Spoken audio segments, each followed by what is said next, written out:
High সবাইকে, আমার আরো একটি নতুন মিনি ব্লগে তোমাদের সকলকে ওয়েলকাম। এটা হচ্ছে গত শনিবারের ভিডিও, আর সেদিন আমি এসেছি আমার নিজের বাড়ি।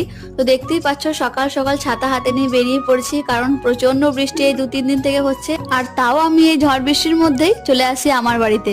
বাড়ি আসার খুশিতে ঝড় বৃষ্টি কিছুই মানিনি। বৃষ্টিটা একটু কমতেই আমরা বেরিয়ে পড়েছিলাম।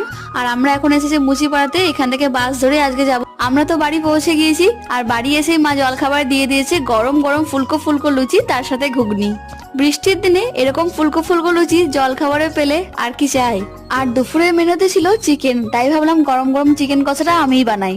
তাই মাকে বললাম তুমি অন্য রান্নাগুলো করো, আমি মাংসটা করে নিচ্ছি। যেহেতু দুপুরের মেনুতে চিকেনটা ছিল, তাই একটু ঝোল ঝোল রেখেছিলাম। তো দুপুরের রান্না তো আমাদের কমপ্লিট। বাইরে ঝমঝমের বৃষ্টি, আর দুপুরের মেনুতে গরম গরম চিকেন আর ভাত, আহা পুরো জমে ক্ষীর।